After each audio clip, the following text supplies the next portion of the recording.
They doing too much, man, and they keep pushing people, you know? Fuck people! What the fuck is wrong with you?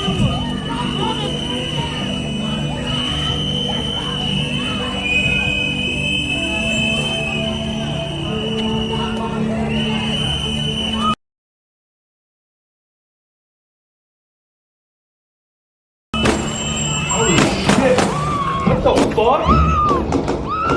They killed him? Did they fucking kill that guy? Are you fucking kidding me, dude? What's up, everybody? It's about that time again. We're talking about the events that took place in Minneapolis on January 24th, 2026. This isn't just another news story. This is a case study in how to absolutely destroy any shred of public trust in record time. If you thought the world couldn't get any more like a poorly written dystopian novel that should have been rejected by the publisher, then think again. We've officially reached the point of the simulation where the developers are just throwing random tragedies at the wall to see which ones stick. And this one is a giant steaming pile of garbage. Let's set the scene. It's Saturday morning, January 24th in Minneapolis. It's -10 degrees. It's quite literally colder than a penguin's refrigerator. Most people should be inside, maybe huddled under a blanket, trying to remember what the sun looks like, but not the federal agents. No, they're out there doing quote-unquote targeted operations. According to reports, at around 9 a.m., US Border Patrol and ICE agents ended up shooting and killing a 37-year-old man named Alex Pretti. Now, the Department of Homeland Security, or the DHS, for those of you who like acronyms served with a side of authoritarianism, is claiming that this was a defensive shooting. They say he approached them with a 9mm and violently resisted. But as more information comes out, that narrative isn't just leaking. It's a sinking ship in the middle of a hurricane. It turns out the quote-unquote official version of events is about as sturdy as a bridge made of wet spaghetti. Let's talk about Alex Pretti, because this is where the story that the DHS is trying to sell completely disintegrates. According to his family in interviews, he was an ICU nurse at the VA. This is a guy whose literal job was keeping people alive. He was a 37-year-old US citizen, born and raised. He wasn't an immigrant. He wasn't a suspect in some grand conspiracy. He was a local nurse who, according to neighbors, was warm-hearted and quiet. And here's the reality of the quote-unquote threat that he posed. According to Minneapolis Police Chief Brian O'Hara, Pretti was a lawful gun owner with a permit to carry. The DHS released a photo of a handgun like it's some kind of gotcha moment. Oh look, he had a gun. Well yeah, in a country where it's legal to have a gun, especially when you have a permit. That's like a chef being surprised to find a spatula in a kitchen. But wait, it gets significantly worse. Video evidence and frame-by-frame analysis shows that Alex Pretti never even drew his weapon. He was filming the agents with his phone in his right hand. He was actually seen shielding a woman who was being pepper sprayed. During the struggle, an agent in a gray jacket reached into the scuffle, grabbed the gun, which was in Pretti's waistband, and walked away with it. He was disarmed. The agents had the weapon in their possession, and then, seconds later, they opened fire. At least 10 shots in about 5 seconds. He was unarmed at the exact moment he was killed, because the agents had already taken his weapon. This is the tactical equivalent of winning a fight and then deciding to drop a piano on the guy. This isn't an isolated incident. This is the third shooting involving federal agents in Minneapolis in less than 3 weeks. They already killed Renee Good on January 7th. At this point, the federal agents in Minneapolis have a higher body count than most movie villains, and they're doing it with about as much grace as a drunk giraffe on roller skates. The political fallout is a massive flaming dumpster fire. Governor Tim Walz is calling the federal accounts of events nonsense. He's even activated the National Guard to protect citizens from from federal operations. Minneapolis is currently described as a war zone. Protesters are dragging dumpsters into the streets, flashbangs are going off, and tear gas is hanging in the air. All of this in sub-zero temperatures. People are risking frostbite to stand in the street and yell at federal agents, only because they are that terrified and that angry. Even the NBA had to postpone one of their games on January 24th because the city is in such a state of chaos. When the sports world shuts down, you know the vibes are officially rancid. Now look, jokes aside, and believe me, it's hard to find anything funny here, this is just tragic. An ICU nurse, a citizen who worked at the VA, is dead. A city is in shambles. The trust between the government and the people has been put through a wood chipper. We have federal agencies acting like they're in a frontier town in the 1800s, targeting people who aren't even the threats they claim to be. If you're a federal agent and you've already disarmed a guy, meaning he is no longer an active threat, and you still decide that 10 rounds of self-defense is the play, you shouldn't be carrying a badge. You shouldn't even be carrying a plastic spoon. Minneapolis is a powder keg, and the federal government is standing over it with a flamethrower. It's a mess. It's a disaster. It's the ultimate "what are we even doing here" moment for 2026. That's about it. Stay safe out there, especially if you're in Minneapolis. Try not to get caught in the middle of a situation where the people supposed to protect you are the ones causing the most damage later.